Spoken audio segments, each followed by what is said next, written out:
ሰላም ጤና ይስጥልን አድማጭ ተመልካቾቻችን፣ ይህ ሳምንታዊ የኢዜአ ስፖርት የሬዲዮ ፖድካስት ፕሮግራም ነው። በዛሬው ዝግጅት የአገር ውስጥና የባህር ማዶ ስፖርታዊ መረጃዎችን ይዘንላችሁ ቀርበናል። ፕሮግራሙን በመምራት እኔ ሙሴ መለስ አብራችሁ ቆያለሁ። እስከ ፕሮግራም ፍጻሜ መልካም ቆይታ።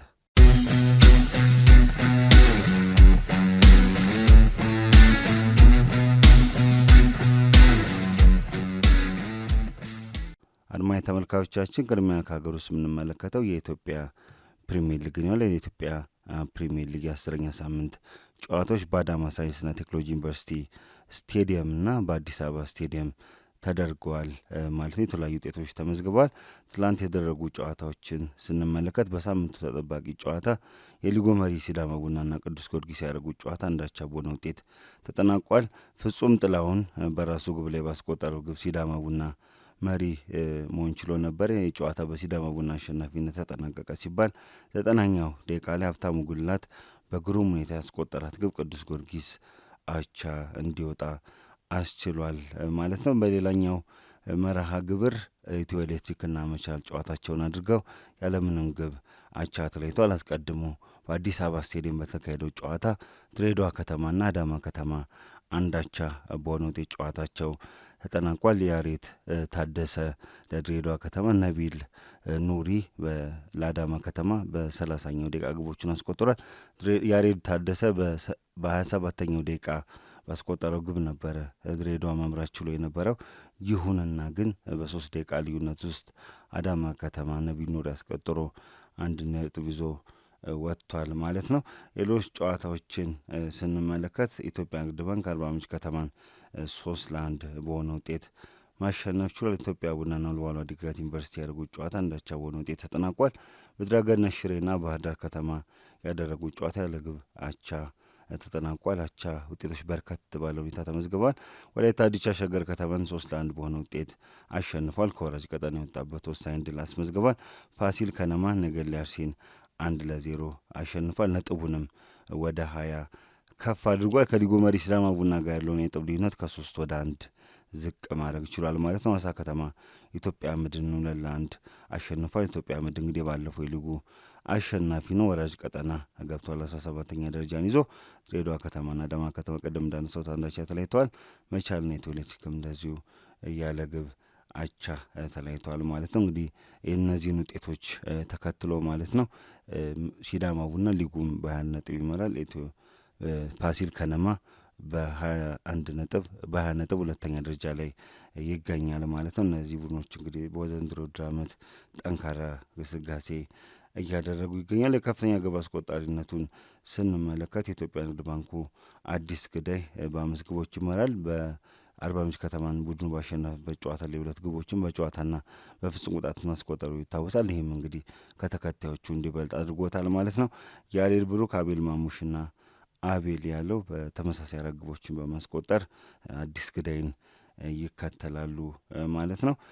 ሌላኛው የምንመለከተው እንግዲህ 4ተኛው የአፍሪካ ወጣቶች ጨዋታዎችን ይሆናል። የውድድር ከታህሳስ 1 አንስቶ በአንጎላ ሉዋንዳ ሲካሄድ ቆይቶ ቅዳሜ ዕለት ፍጻሜውን አግኝቷል። ኢትዮጵያን በአጠቃላይ 33 ሜዳሊያዎችን በማግኘት ታጠናቃለች። እንግዲህ 5ተኛውንም የአፍሪካ ወጣቶች ጨዋታዎች በኢትዮጵያ አስተናጋጅነት እንደሚካሄድ ይፋ ሆኗል ማለት ነው። የውድድር እንግዲህ ከታህሳስ 1 ጀምሮ ሲካሄድ ቆይቷል። በ33 ስፖርቶች ኢትዮጵያን ጨምሮ ከ30 በላይ ሀገራት ተሳትፏል። ኢትዮጵያ በውድድሩ ላይ በሁለቱም ጾታዎች በ7 የስፖርት አይነቶች 7 ስፖርተኞችን አሳትፋለች። አትሌቲክስ፣ ብስክሌት፣ ወርልድ ቴኳንዶ፣ ካራቴ፣ ጠረጴዛ ቴኒስ፣ ዋናና ክብደት ማንሳት ኢትዮጵያ የተሳተፈችባቸው የስፖርት አይነቶች ናቸው። ስፖርተኞች የተሳተፉት በቅርቡ በአዲስ አበባ በተካሄደው 2ኛው የኢትዮጵያ ወጣቶች ኦሎምፒክ ጨዋታዎች ላይ የተሻለ ውጤት ያስመዘገቡ ተወዳዳሪዎች ናቸው። ኢትዮጵያም በዚህ ውድድር በአጠቃላይ 8 ወርቅ፣ 9 ብርና 16 ናስ በድምሩ 33 ሜዳሊያዎችን በማግኘት ማጠናቀቋን የባህልና ስፖርት ሚኒስቴር አስታውቋል። ኢትዮጵያ እንደ አውሮፓውያን አቆጣጠር በ2007 የሚካሄደውን 5ኛው የአፍሪካ ወጣቶች ጨዋታዎች ለማዘጋጀት መመረጡ ይታወቃል። ይህ እንግዲህ ይፋ የሆነው ባሳለፍነው ሳምንት ከውድድሩ ጎን ለጎን የአፍሪካ ብሔራዊ ኦሎምፒክ ኮሚቴዎች ኮሚቴ አኖካ ባደረገው ስብሰባ ነበር። ይህም እንግዲህ በሙሉ ድጋፍ ኢትዮጵያ እንድታስተናግድ ተመርጣለች ማለት ነው። ቅዳሜ ዕለት በውድድሩ ማብቂያ ቀን እንግዲህ ኢትዮጵያ የውድድሩን አርማ ከአፍሪካ ኦሎምፒክ ኮሚቴ መረከቧን ሚኒስቴሩ አመላክቷል። ማለት የአፍሪካ ወጣት ጨዋታዎች በ2019 በአፍሪካ ምድር ለመጀመሪያ ጊዜ የሚካሄደውን እና በዓለም አቀፍ ደረጃ ለአራተኛ ጊዜ የሚካሄደውን የአራተኛ ወጣቶች የክረምት ኦሎምፒክ እንደ ማጣሪያ የሚያገለግልና እንደ መዘጋጃ የሚያገለግል ነው። እንግዲህ በዚህ በአፍሪካ ወጣቶች ጨዋታዎች ላይ የተሻለ ውጤት ያስመዘገቡ ተወዳዳሪዎች እንግዲህ በቀጣዩ ዓመት 2019 ዓ.ም በሴኔጋል ዳካር በሚደረገው አራተኛው የወጣቶች የክረምት ኦሎምፒክ ላይ እንደሚሳተፉም ለማወቅ ተችሏል ማለት ነው። ሌላኛው የምንመለከተው መረጃ እንግዲህ የካራቴ ስፖርት መረጃን ይሆናል። ኢትዮጵያ የምስራቅ አፍሪካ የካራቴ ሻምፒዮን ለመጀመሪያ ጊዜ ሆናለች ይላል የባህልና ስፖርት ሚኒስቴር መረጃ። በአዲስ አበባ በተደረገው ውድድር እንግዲህ ኢትዮጵያን ጨምሮ ኬንያ፣ ሱዳን፣ ሶማሊያና ማዳጋስካር ተሳትፈዋል ማለት ነው። በዚህ ውድድር ላይ በ23 ካታጎሪዎች በሁለቱም ጾታ በተናጥልና በቡድን ወደ 100 የሚጠጉ ተወዳዳሪዎች ተሳትፈዋል ማለት ነው። በመዝጊያው ስነ ስርዓት ላይ ተገኝተው የባህልና ስፖርት ሚኒስቴር የስፖርት ልማት ዘርፍ ሚኒስትር ዴኤታ በውድድሩ ተገኝተው እንግዲህ የእንኳን ደህና መጣችሁ ንግግር አድርጓል ማለት ኢትዮጵያ በስፖርት ልማት ትልቅ ኃይል ስፖርት ልማት ትልቅ ኃይል መሆኑን እንደምታውን ገልጸ ይህንንም ስፖርት ለሀገር እድገት ያለውን አስተዋጽኦ በመጠቀም በስትራቴጂክ እቅድ በመምራት ዓለም አቀፍ ስታንዳርድን የሚያሟሉ አዳዲስ የስፖርት ማዘውተሪያ ስፍራዎች በመገንባት ተተኪ ወጣቶችን ለማፍራት የእግር ኳስ ልማት ላይ አጠቃላይ ስፖርት ልማት ላይ በስፋት እየተሰራ እንደሚገኝ ገልጿል። ከተለያዩ ስፖርት ልማቶች አንዱ ካራቴ ስፖርት መሆኑን አንስቷል። የካራቴ ስፖርት በኢትዮጵያ የቆየ ታሪክ እንዳለው አንስቷል። እንግዲህ ይሄ ስፖርት ከውድድር ባለፈ እንደ ማህበረሰብን በስነ ምግባር የታነጸ ትሁት፣ ጠንካራ፣ ኃላፊነት የሚሰማው ትውልድ ለመፍጠር እንደሚያግዝ አንስተዋል ማለት ነው። የካራቴ ስፖርት ለአንድ ሀገር ኢኮኖሚ፣ ማህበራዊ፣ ፖለቲካዊ፣ ዲፕሎማሲያዊ እድገት ከፍተኛ አስተዋጽኦ አለው ያሉት ሚኒስትር ዴኤታው ይህን ውድድር እንደ ሀገር ማዘጋጀት መቻሉ ኢትዮጵያን ደስ እንዳሰኝና ይህንንም እድል ስላገኘች ምስጋናቸውን አቅርበዋል ማለት የካራቴ ስፖርትን በኢትዮጵያ ለማሳደግና የስፖርተኞችን አቅም ለመገንባት እንዲሁም የምስራቅ አፍሪካ ሀገራት ያላቸውን የካራቴ ስፖርት ደረጃ ከፍ ለማድረግ እድል የሚፈጥር ውድድር ነው ሲሉም አንስተዋል ማለት ነው። የኢትዮጵያ ካራቴ ፌዴሬሽን ፕሬዚዳንት አቶ ሙሉነህ ጎሳኤ በበኩላቸው በማዳጋስካር ሊካሄድ የነበረው የምስራቅ አፍሪካ ካራቴ ሻምፒዮና ኢትዮጵያ እንድታዘጋጅ ከአራት ሀገራት ጋር ተወዳድራ መመረጧን አስታውሷል። ኢትዮጵያ በካራቴ ስፖርት ጥሩ እንቅስቃሴ የነበራት ቢሆንም እስካሁን በአህጉር አቀፍም ሆነ በዓለም አቀፍ ደረጃ ካራቴ ፌዴሬሽን በሚያዘጋቸው ዓለም አቀፉ የካራቴ ፌዴሬሽን በሚያዘጋቸው ውድድሮች ላይ ተሳትፋ እንደማታውቅ አንስቷል። ይህ ሻምፒዮና በኢትዮጵያ የሚካሄዱ ለኢትዮጵያ ካራቴ ስፖርት ትልቅ ምዕራፍ መክፈቻም እንደሆነ ተናግረዋል ማለት ነው። ከቅርብ ጊዜ ወዲህ በካራቴ ስፖርት መነቃቃት መፈጠሩና ተወዳዳሪ ስፖርተኞች ከማፍራት ባሻገር ኢትዮጵያ በአፍሪካም ሆነ በዓለም አቀፍ ደረጃ ካራቴን የሚያሰለጥኑ ወይም የሚዳኙ ስፖርተኞች አልነበሯትም ሲሉ አውስተዋል። ሻምፒዮናው በአዲስ አበባ መካሄዱ ስፖርተኞችም በመመልመል ስልጠና እንዲያገኙ ከማድረግ ባለፈ አሰልጣኞችም እንዲፈሩ የራሱን የበኩሉ ሚና ተወጥቷል ማለት ነው። እንግዲህ በመዝጊያው ስነ ስርዓት ላይ እንግዲህ የባህልና የስፖርት ልማት ዘርፍ ሚኒስትር ዴኤታ አቶ መኪዩ መሐመድን ጨምሮ ኢትዮጵያ ካራቴ ፌዴሬሽን ፕሬዚዳንት አቶ ሙሉነህ ጎሳኤ፣ አቶ ሱሌማን ጋዬ የአፍሪካ ካራቴ ፌዴሬሽን ፕሬዚዳንት፣ አቶ በሽር ሸሪፍ የአፍሪካ ካራቴ ፌዴሬሽን ምክትል ፕሬዚዳንት፣ አቶ ጃቤር እስኬላንቴ የዓለም አቀፉ የካራቴ ፌዴሬሽን ሪጅን ኮሚሽን ቼርማን ሊቀመንበር፣ የኢትዮጵያ ካራቴ ፌዴሬሽን የቦርድ አባላት፣ የናሽናል ካራቴ ፌዴሬሽን ተወካዮች በተጨማሪም ከ5ቱ ሀገራት የመጡ አሰልጣኞች፣ ዳኞች እንዲሁም የስፖርት ቤተሰቡ በተገኙበት ውድድሩ ተከናውኗል ማለት ነው። ኢትዮጵያ በ12 የወርቅ ሜዳሊያዎች በሲኒየር በአዋቂዎች 6 በታዳጊዎች 6 በድምሩ 12 ሜዳሊያዎችን አግኝታለች። 9 የብር በ5 የጁኒየር እና በ4 የሲኒየር አግኝታለች። 3 የናስ ሜዳሊያዎችን በሲኒየር አግኝታለች። በድምሩ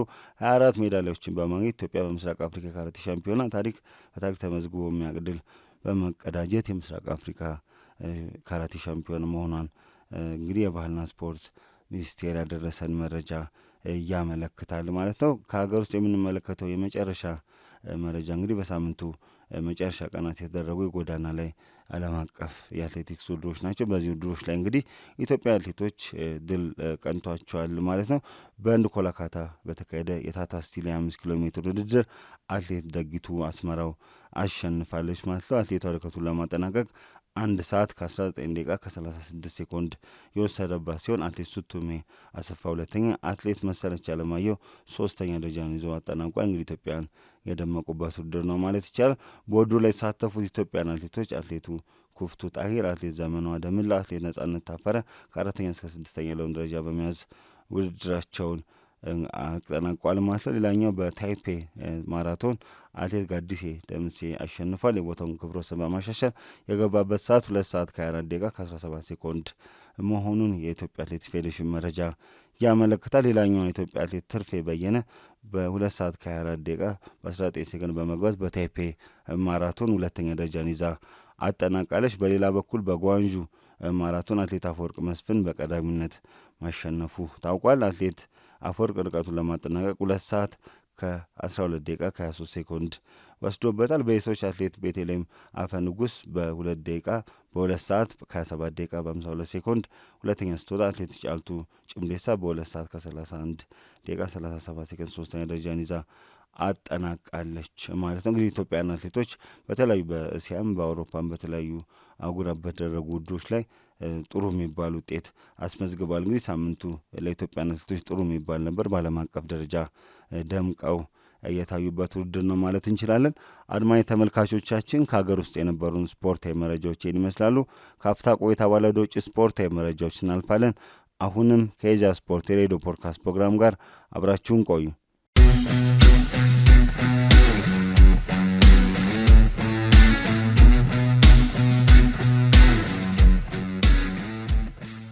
ተመልሰናል። አድማጭ ተመልካቾቻችን ከውጭ የምንመለከተው ትላንት የተጀመረውን የ35ኛውን የአፍሪካ ዋንጫ ይሆናል።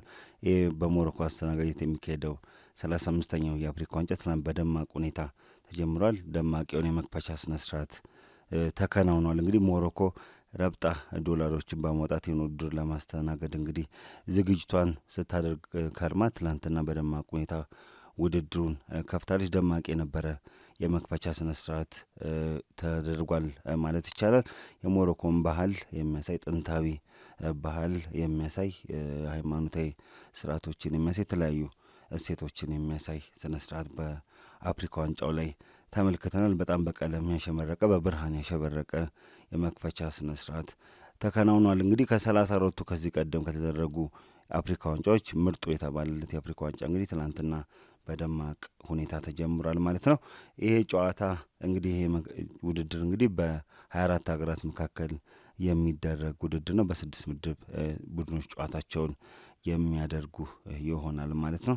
አጠቃላይ ውድድሩ መክፈቻ ስነስርዓቱ ትላንት ተደርጓል። ትላንትና የመክፈቻ ስነስርዓት ብቻ ሳይሆን የመክፈቻ ጨዋታም ተደርጓል። ሞሮኮና ኮሞሮስ ባደረጉት ጨዋታ ሞሮኮ ኮሞሮስን ከፍጹም የጨዋታ ብልጫ ጋር 2-0 አሸንፋለች። በፕሪንስ ሙሌ አብደላ ስቴዲየም በተደረገው ጨዋታ ብራሂም ዲያዝ በ55ኛው ደቂቃ፣ አዩብ ኤልካቢ በ74ኛው ደቂቃ የማሸነፊያ ጎሎቹን ከመረብ ላይ አሳርፏል። ተቀይሮ የገባው ኤልካቢ በመቀስኖት በግሩም ሁኔታ ከመረብ ላይ ያሳረፋት ግብ እንግዲህ በጣም አድናቆት አስችሯለች። የአፍሪካ ዋንጫው እንግዲህ የምርጡ ጎል እጩ ውስጥ የሚያስገባ ጎል ነው ማለት ነው። አዩብ ኤልካቢ ያስቆጠረ በጣም በድንቅ ሁኔታ ያስቆጠራት ግብ እንግዲህ ሞሮኮን አሸናፊነት አረጋግጣለች ማለት ነው። ብራሂም ዲያዝ የአፍሪካ ዋንጫ የመጀመሪያ ጎል ባለቤት መሆን ችሏል። የሪያል ማድሪድ የክንፍ መስመር ተጫዋች እንግዲህ የመጀመሪያውን ጎል አስቆጥሯል ማለት ነው። ሞሮኮ በ11ኛው ደቂቃ ያገኘችውን የፍጹም ቅጣት ምት ሶፊያን ራሂሚ ሳይጠቀምበት ቀርቷል ማለት ነው። የኮሞሮስ ግብ ጠባቂ እንግዲህ ፓንዶር ድንቅ ብቃቱን ትናንትና ያሳየው ፍጹም ቅጣት ምቱን አድኖበታል ማለት ነው። የሞሮኮ አምበል አንጋፋው ሮማን ሳይስ በ19ኛው ደቂቃ በጉዳት ምክንያት በጀዋድ ኤልያሚክ ተቀይሮቷል። ሲወጣም እንግዲህ በከፍተኛ ቁጭት ስሜት እያዘነ እያለቀሰ ነበር የወጣው። በጣም ብዙዎች እንግዲህ ስሜታቸው የእሱን ስሜት ተጋርተዋል ማለት ነው። እንግዲህ ለምን ያህል ጊዜ እንደሚቆይ በቀጣይ ቀናት የሚታወቅ ይሆናል። በጨዋታው ላይ ሞሮኮ ከፍተኛ ብልጫ ወስዳ ተጫውታለች። በኳስ ቁጥጥር በአጠቃላይ በአማካይ 75 በመቶ የኳስ ቁጥጥር ድርሻ ነበራት ሞሮኮ። በአንጻሩ ኮሞሮስ የ25 በመቶ ድርሻ ነበራት ማለት ነው። በአንጻሩ ኮሞሮስ በጥልቀት በመከላከል ኳስ በቀሙበት አጋጣሚ በፈጣን ሽግግር ወደ ተቃራኒ የግብ ክልል በመድረስ ግብ ለማስቆጠር ነበረ ጥረት ሲያደርጉ የነበረ። ያ ጥረት ብዙም በእምብዛም ውጤታማ የነበረ ነው ማለት አይቻልም። በአጠቃላይ በጥልቀት እየተከላከሉ ኳስ ሲቀሙ ኳስ ይዞም መስርቶ ለመጫወትም በጣም ሲቸገሩ ተመልክተናል። በአንጻሩ እንግዲህ የሞሮኮ ብሔራዊ ቡድን በትዕግስት በመጫወት እንግዲህ የመጀመሪያ 45 ግብ ባያስቆጥርም በሁለተኛው አጋማሽ እንግዲህ ብራሂም ዲያዝ በ55ኛው ደቂቃ ያስቆጠራት ግብ እንግዲህ ኮሞሮስ እንዲከፍት ከፍቶ እንዲጫወት በር ከፈተ ነበር። በዛ አጋጣሚ ዩቤል ካቢ በ74ኛው ደቂቃ ሁለተኛውን ጎል አስቆጥሮ አዘጋጇ ሞሮኮ እንግዲህ አሸናፊ ሆናለች ማለት ነው። ሞሮኮ እንግዲህ ብሔራዊ ቡድኑ የአፍሪካ ዋንጫ በሀገሩ ማካሄዱ ከፍተኛ ጫና አለበት። ከዛ አንጻርም እንግዲህ የመጀመሪያው 45 ያን ጫና ተጫዋቾቹ ፊት ላይ ለማንበብ ተችሎ ከፍተኛ ጫና ውስጥ ነበር። እንዲሁም የጨዋታው ኮሚታተር በጨዋታው ሰዓት ከዘነበው ዝናብ ይልቅ ሞሮኮ ይህን የአፍሪካ ዋንጫ ታነሳለች ብሎ ተጫዋቾቹ የገቡበት ጫናና ዌይት ኦፍ ኤክስፔክቴሽን በጣም ከሱ ከፍተኛ ጫና አሳድሮባቸው እንደነበረ ገልጿል ኮሚታተሩ። ይሁንና ከረፍት መልስ እንግዲህ የሞሮኮ ብሔራዊ ቡድን በጥሩ ሁኔታ በመጫወት እንግዲህ የሞሮኮ ብሔራዊ ቡድን ወሳኝ 3 ነጥብ እንዲያገኝ አስችሏል ማለት ነው። የኮሞሮሱ ተከላካይ ያኒስ ካሪ ውድድሩን የመጀመሪያ ቢጫ ካርድ ተመልክቷል ማለት ነው። በጨዋታ ወቅት እንግዲህ ሲዘንብ የነበረው ዝናብ በመሀል የዘነበ በመሀል የቆመ በጨዋታው እንቅስቃሴ ላይ እንግዲህ መስተጓጎልን ፈጥሯል ማለት ይቻላል በተወሰኑ አጋጣሚዎች ላይ ማለት ነው። ውጤቱን ተከትሎ አዘጋጀው ሞሮኮ ምድብ አንድን በ3 ነጥብ መብራት ጀምራለች። በዚሁ ምድብ ዛሬ ማሊ ከዛምቢያ ከቀኑ 11 ሰዓት በመሐመድ 5ኛ ስቴዲየም ጨዋታቸውን የሚያደርጉ ይሆናል ማለት ነው። ከሞሮኮና ከኮሞሮስ ጨዋታ ፊት ደማቅና በቀለም ያሸበረቀ የመክፈቻ ስነስርዓት በፕሪንስ ሙላ ስቴዲየም ተደርጓል ማለት ነው። የወቅቱ የአፍሪካ ኮከብ ተጫዋች አሽራፍ ሀኪሚ ሽልማቱን በደጋፊው ፊት በማሳየት እንግዲህ ደስታውን አብሮ ገልጿል ማለት ነው። በጨዋታው ላይ አልተሰለፈም፣ በጉዳት ምክንያት እንግዲህ በጨዋታው ላይ አልተሰለፈም። በቀጣይ ጨዋታዎች ላይ ይሰለፋል ተብሎ ይጠበቃል። 35ኛው የአፍሪካ ዋንጫ እንግዲህ እስከ ጥር 20 ቀን የሚቆይ ይሆናል። ለ24 ሀገራት በ6 ምድብ ተካፍለው ጨዋታቸውን ያደርጋሉ። የአፍሪካ ዋንጫ የሁለተኛ ቀን ጨዋታዎች ዛሬ ይደረጋሉ። ቅድም እንዳነሱት በምድብ አንድ ማሊ ከዛምቢያ ከቀኑ 11 ሰዓት ላይ በመሐመድ 5ኛ ስቴዲየም የሚጫወቱ ይሆናል ማለት ነው። በምድብ ሁለት ደቡብ አፍሪካ ከአንጎላ ምሽቱ 2 ሰዓት ላይ በማራካሽ ስቴዲየም ጨዋታቸውን እያደርጋሉ ማለት ነው። በምድብ ሁለት ሌላኛው መርሃ ግብር የ7 ጊዜ ውድድሩ አሸናፊ ግብጽ ከዚምባብዌ ጋር ምሽት 5 ሰዓት ላይ በአጋዲር ስቴዲየም ጨዋታዋን ታደርጋለች ማለት ነው። ግብጽ የአፍሪካ ዋንጫ 7 ጊዜ በማንሳት ስኬታማ አገር ናት። የዘንድሮ ጨምሮ በአፍሪካ ዋንጫ ለ27ኛ ጊዜ በመሳተፍ የተሳትፎውን ክብረ ወሰን ይዛለች። ተጋጣሚዋ ዚምባብዌ ለ6ኛ ጊዜ ተሳትፎን ታደርጋለች። ብሔራዊ ቡድኑ በተሳትፎቹ ላይ ከምድቡ አልፎ አያውቅም። ጨዋታዎቹ እንግዲህ ተመጣጣኝ ፉክክር ይደረግባቸዋል ተብሎ ይጠበቃል። አንዳንድ ሁኔታዎችን ስንመለከት እንግዲህ የአፍሪካ ዋንጫ የ35ኛው የአፍሪካ ዋንጫ ማለት ነው እንግዲህ የሞሮኮ የ35ኛ የአፍሪካ ዋንጫ እንድታስተናግድ የተመረጠችው የአፍሪካ እግር ኳስ ኮንፌዴሬሽን ካፍ በዝግጅት ማነስ ምክንያት የጊኒን የአዘጋጅነት መብት መውሰዱን ተከትሎ ነው። ሞሮኮ እንደ አውሮፓውያን አቆጣጠር በ1988 ካዘጋጀችው 16ኛው የአፍሪካ ዋንጫ በኋላ ውድድሩን ስታዘጋጅ ያሁኑ ለሁለተኛ ጊዜ ነው ማለት ነው። እንደ አውሮፓውያን አቆጣጠር በ1976 ኢትዮጵያ ያስተናገደችውን 10ኛውን የአፍሪካ ዋንጫ ያነሳችበት አጋጣሚ ብቸኛው አጋጣሚ ነው። እንግዲህ ግማሽ ክፍለ ዘመን ተቆጥሯል። እንግዲህ ሞሮኮ የአፍሪካ ዋንጫን ካነሳች እንደ አውሮፓውያን አቆጣጠር በ2022 በኳታር በተደረገው 22ኛ የዓለም ዓለም ዋንጫ ግማሽ ፍጻሜ በመድረስ አፍሪካዊ አገር ሆና ለመጀመሪያ ጊዜ ግማሽ ፍጻሜ የደረሰች ሀገር ታሪክ ሰርታለች። በቅርቡም እንግዲህ በቺሊ በተደረገው ከ20 ዓመት በታች የዓለም ዋንጫም አርጀንቲናን ባልተጠበቀ ሁኔታ በማሸነፍ ለዋንጫውን ማንሳቷ ይታወሳል። ይህም የአፍሪካ የመጀመሪያ ሀገር አድርጎታል። ይሄ ዘንድሮ የአፍሪካ ዋንጫ ከሌሎች ውድድሮች የሚለየው በፈረንጆቹ ገናና አዲስ ዓመት ወቅት መደረጉ እንደሆነ ካፍ አስታውቋል። የሚሆነው እንግዲህ በውድድሩ ታሪክ ለመጀመሪያ ጊዜ ነው። በአጠቃላይ በዚህ ውድድር ላይ 667 ጨዋታዎች ከ24 ሀገራት ተወታተው ይጫወታሉ ማለት ነው። ከኮቺንግ ስታፍ ሲጠመር አጠቃላይ እስከ 1000 በላይ የቡድን አባላት እንደሚሳተፉ ለማወቅ ተችሏል። ይሄ የአፍሪካ ዋንጫ በ6 ከተሞች በሚገኙ 9 ስቴዲየሞች ይደረጋሉ። 52 የአፍሪካ ዋንጫዎች ጨዋታዎች ይደረጉበታል።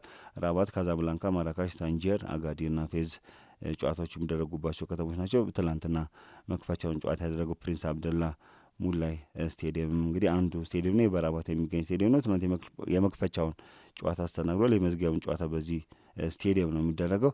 ሞሮኮ አጠቃላይ ለስቴዲየሞች እድሳትና ግንባታ ከ500 ሚሊዮን ዶላር በላይ ወጪ ማድረጓን የመንግስት ይፋ መረጃዎች ያሳያሉ ማለት ነው። ለ52ቱ ጨዋታዎች ከ1 ሚሊዮን በላይ ቲኬቶች መሸጣቸው በውድድሩ ታሪክ ክብረ ወሰን መሆኑን ካፍ አስታውቋል። ይህም የእግር ኳስ አፍቃሪያንን ለውድድሩ የሰጡትን ከፍተኛ ትኩረት ያሳያል። በተጨማሪም ውድድሩ ከ150 በላይ ሀገራት በሚገኙ ከ1.5 ቢሊዮን በላይ ሰዎች በቴሌቪዥን መስኮታቸው ይመለከቱታል ተብሎ ይጠበቃል። በአጠቃላይ ለውድድሩ ተሳታፊ ሀገራት የ32 ሚሊዮን ዶላር ያዘጋጀ ሲሆን ዋንጫውን ለሚያነሳ ቡድን የ7 ሚሊዮን ዶላር ሽልማት ያገኛል። ሁለተኛ የሚወጣው ቡድን 4 ሚሊዮን ዶላር ያገኛል። እንደ አጠቃላይ ቡድኖቹ በሚኖራቸው ተሳትፎ እንግዲህ ሁሉም ተሳታፊ ሀገር ገንዘብ ያገኛል ማለት። አራተኛ የሚወጣም ሀገር በውድድሩ 500,000 ዶላር ሽልማት ያገኛል ማለት ነው።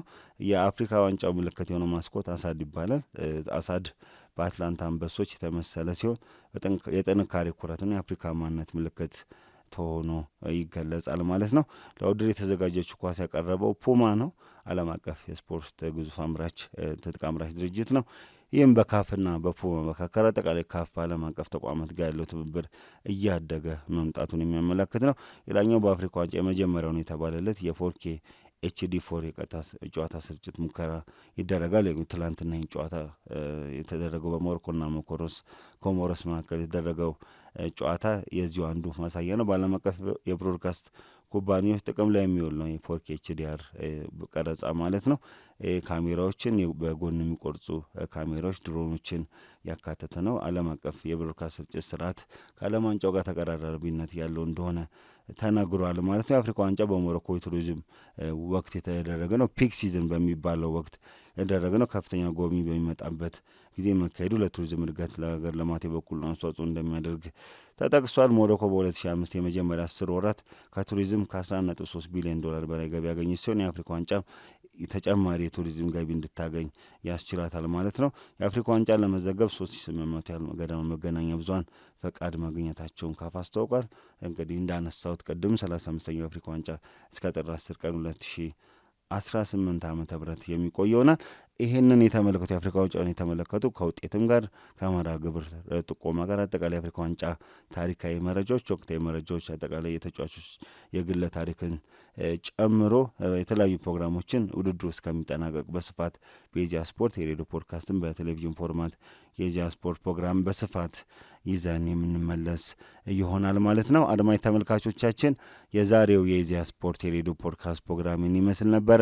ሳምንት በሌላ ፕሮግራም እስከምንገናኝ እስከ ሳምንት ቸርን ሰንብት።